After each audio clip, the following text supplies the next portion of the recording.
नमस्कार, मैं हूं नेहा श्रीवास्तव। सुबह के 7 बज गए और आप देख रहे हैं सुबह सवेरे। चलिए बुलेटिन की शुरुआत मध्य प्रदेश की खबरों के साथ।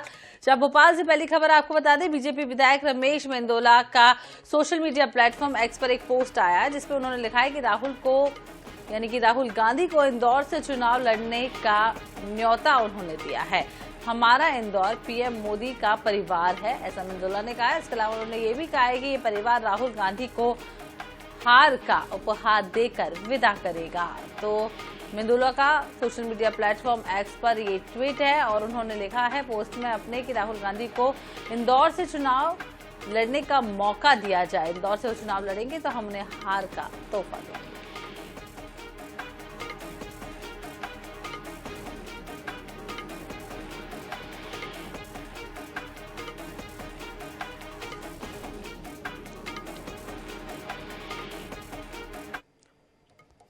श्योपुर के कराहल में एक कार्यक्रम आयोजित था जिसमें सम्मान नहीं मिलने से नाराज हुए पूर्व विधायक ने मंच से ही नाराजगी जताई है। बताया जा रहा है कि लोकसभा प्रत्याशी की सभा में मंच पर उनका नाम नहीं लिया गया था, जिससे वो नाराज हो गए और मंच से ही नाराजगी जता दी।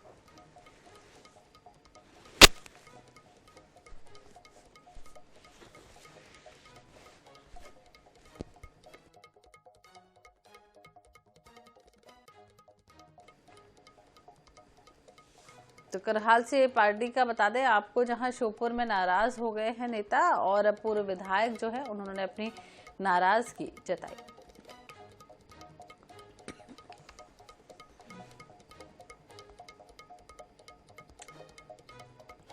इधर मध्य प्रदेश में जिन महिला प्रत्याशियों को टिकट दी गई है उनकी कहानी बेहद दिलचस्प है और सबसे खास बात यह है कि इनमें से ज्यादातर महिलाओं को राजनीति में लाने का श्रेय इनके पतियों को ही जाता है। देखिए स्पेशल रिपोर्ट। भाजपा ने प्रदेश में जो 6 महिलाएं लोकसभा के मैदान में उतारी हैं, उनके सियासी सफर की कहानी बड़ी दिलचस्प है। सागर प्रत्याशी लता वानखेड़े कभी पति के साथ गांव की पंच चुनी गई थी और अब राजनीति में बड़ी लकीर खींचने में जुटी हैं। वहीं बालाघाट की भारती पारधी के ससुराल में 62 साल बाद कोई लोकसभा चुनाव लड़ेगा। शहडोल की सांसद हिमाद्री सिंह की शादी के बाद पार्टी और किस्मत दोनों बदल गई और सबसे खास बात ये है कि अब इनमें से ज्यादातर के पति राजनीति में उतने सक्रिय नहीं जितनी ये महिलाएं हैं। ऐसे में आपको एक झलक दिखाते हैं इन सभी का राजनीतिक सफर। 1992 में ज्वाइन की भाजपा, पति भाजपा में रहे सक्रिय। बाद में पति ने राजनीति छोड़ बिजनेस संभाला। 2014 और 2019 में लोकसभा के लिए की दावेदारी, लेकिन नहीं मिला अवसर। 2024 के लोकसभा में मिला मौका। 1984 में हुई शादी। शादी के 1.5 साल बाद ही करने लगी भाजपा का प्रचार। पति लाल बर्रा से जिला पंचायत का जीते चुनाव। 1999 में ये सीट महिला ओबीसी के लिए आरक्षित हुई। भारती यहां से लड़ी चुनाव, लेकिन 1 वोट से हार गईं। भाजपा की महिला संगठन में रही सक्रिय। वर्तमान में भारती बालाघाट के वार्ड क्रमांक 22 की पार्षद हैं। अब बीजेपी ने उन्हें 2024 के लोकसभा में मौका दिया है। हिमाद्री का पूरा परिवार कांग्रेस खेमे का है। 2017 में भाजपा नेता नरेंद्र मरावी से उनकी शादी हुई। नरेंद्र ने 2009 में मां नंदिनी सिंह के खिलाफ चुनाव लड़ा। शादी के बाद हिमाद्री की किस्मत भी बदल गई। 2019 में भाजपा ने उन्हें लोकसभा चुनाव लड़ाया और शहडोल सीट से वे चुनाव भी जीत गई। अब पार्टी ने 2024 में उन्हें फिर मौका दिया है। सावित्री ने अपने बलबूते पर अपना राजनीतिक मुकाम बनाया है। राजनीति में आने से पहले वो एनजीओ कोऑर्डिनेटर थीं, जिसके बाद वे राष्ट्रीय स्वयंसेवक संघ के संपर्क में आईं। सावित्री को आदिवासी पढ़ी लिखी महिला होने का बेहद फायदा मिला। 2004 में वे जिला पंचायत अध्यक्ष बनी। उसके बाद 2014 में वे लोकसभा चुनाव लड़ी और जीत गईं।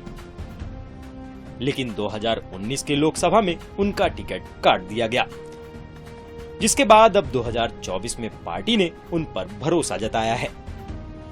पति नागर सिंह चौहान 4 बार के विधायक हैं। वे प्रदेश सरकार में वन मंत्री भी हैं। 2015 में अनीता जिला पंचायत अध्यक्ष चुनी गईं। 2022 में वे दूसरी बार जिला पंचायत अध्यक्ष बनी। अब पार्टी ने उन्हें 2024 में मौका दिया है। संध्या राय के पति राजनीति में सक्रिय थे।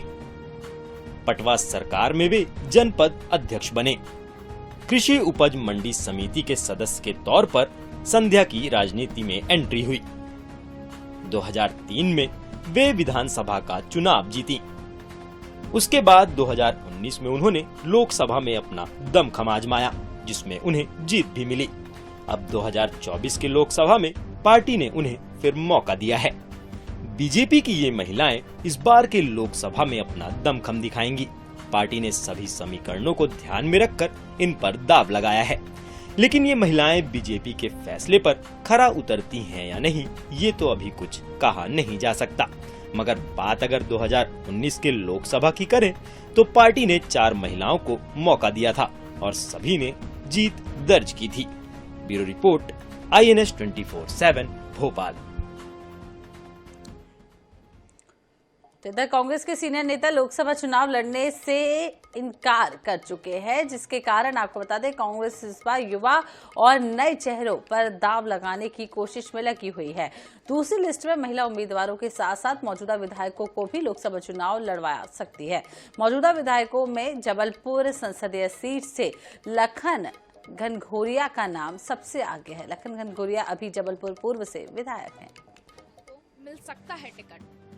19 मार्च को दिल्ली में कांग्रेस की बैठक। एमपी में 18 सीटों पर तय होंगे उम्मीदवार। लोकसभा चुनाव की तारीखों के ऐलान के बाद 19 मार्च को दिल्ली में कांग्रेस की केंद्रीय चुनाव समिति बैठक होने जा रही है। कांग्रेस मुख्यालय में होने वाली बैठक में एमपी कांग्रेस के अध्यक्ष जीतू पटवारी, प्रदेश प्रभारी भंवरजीत सिंह, स्क्रीनिंग कमेटी की अध्यक्ष रजनी पाटिल, सीईसी मेंबर ओमकार मरकाम शामिल होंगे। सीईसी की बैठक एमपी की बाकी 18 चेहरे तय हो जाएंगे। कहा जा रहा है कि पार्टी 6 विधायकों को भी मैदान में उतार सकती है। मुरैना लोकसभा से जोरा विधायक पंकज उपाध्याय, दमोह सीट से बड़ा मलहरा विधायक रामसिया भारती, विदिशा से सिलवानी विधायक देवेंद्र पटेल, जबलपुर से लखन घनघोरिया, शहडोल से पुष्पराजगढ़ विधायक फुंदेलाल मार को, मंदसौर से विधायक विपिन जैन को उतारा जा सकता है। देखिए, जिस तरीके से कांग्रेस पार्टी ने अपने जमीनी कार्यकर्ताओं को जो 10 टिकट डिक्लेयर करे हैं, वो भी आपने देखे होंगे जमीनी कार्यकर्ताओं को दिए।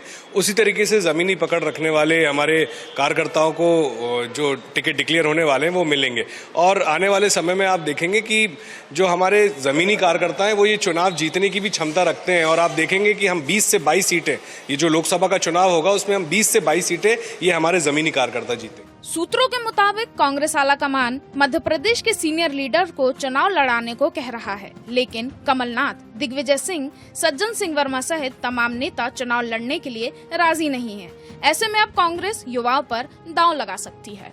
Bureau report, INS 24/7 Bhopal. तो इधर मध्य प्रदेश के पूर्व मुख्यमंत्री शिवराज सिंह चौहान ने कांग्रेस पर जमकर निशाना साधा। उन्होंने कांग्रेस अध्यक्ष मल्लिकार्जुन खड़गे से 4 सवाल किए हैं। साथ ही राहुल गांधी की यात्रा को भी आड़े हाथों लिया है। देखिए पूरी रिपोर्ट। पूर्व सीएम शिवराज ने भोपाल में प्रेस कॉन्फ्रेंस की, जहां शिवराज ने कांग्रेस पार्टी के प्रेसिडेंट मल्लिकार्जुन खड़गे से 4 सवाल पूछे हैं। पहला सवाल उन्होंने राम मंदिर को लेकर किया। दूसरा सवाल पश्चिम बंगाल में महिलाओं के साथ हो रहे अत्याचार को लेकर पूछा। वहीं तीसरा और चौथा सवाल पीएम मोदी की इमेज और सोनिया गांधी के चुनाव न लड़ने पर उठाया। आज 4 सवाल पूछ रहा हूं और उनका जवाब चाहता हूं। देश जानना चाहता है, वो जवाब दें। जब अयोध्या में भगवान श्री राम की दिव्य और भव्य मंदिर में प्राण प्रतिष्ठा हुई थी, उन्होंने इस कार्यक्रम में सम्मिलित नहीं होने का फैसला क्यों किया? पश्चिम बंगाल में संदेश खाली में बहनों और बेटियों के साथ जो अमानुषिक मध्ययुगीन अत्याचार हुए, अन्याय हुए, घिनौने कृत्य हुए, बहनें सड़कों पर उतरी, लेकिन कांग्रेस की तरफ से उनके समर्थन में एक भी बयान नहीं आया। पूर्व सीएम शिवराज ने अपनी प्रेस कॉन्फ्रेंस में राहुल गांधी को भी आड़े हाथों लिया। उन्होंने राहुल की भारत जोड़ो न्याय यात्रा को एक फ्लॉप यात्रा बताया। राहुल गांधी जी ने अपनी एक और विफल यात्रा का समापन किया। राहुल जी ने 2 यात्राएं की और वो 2 यात्राएं भारत जोड़ो कांग्रेस तोड़ो, कांग्रेस छोड़ो यात्रा साबित हुई और जहां जहां से गुजरी वहां कांग्रेस बुरी तरह पराजित हुई। और न्याय यात्रा ने भी कांग्रेस के साथ अन्याय ही किया। जहां जहां से वहां गुजरे, कांग्रेस या तो हारी या शीर्ष नेताओं ने पार्टी छोड़ी। पूर्व सीएम शिवराज सिंह चौहान की इस प्रेस कॉन्फ्रेंस ने प्रदेश में तल्खी का स्तर बढ़ा दिया है और इस तरफ भी इशारा किया कि जैसे जैसे लोकसभा चुनाव नजदीक आएंगे, ये स्तर और बढ़ता चला जाएगा। Bureau report, INS 24/7 Bhopal.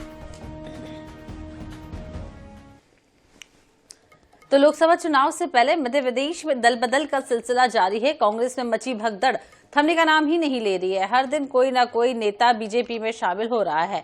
पूर्व मुख्यमंत्री कमलनाथ के करीबी और मध्य प्रदेश कांग्रेस के पूर्व प्रवक्ता सैयद जफर ने भी अब भाजपा का दामन थाम लिया है।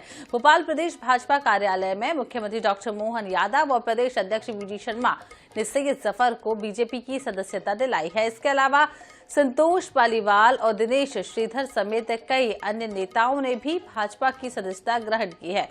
इस मौके पर मुख्यमंत्री डॉक्टर मोहन यादव ने कहा है कि प्रदेश और देश में बीजेपी की लहर चल रही है।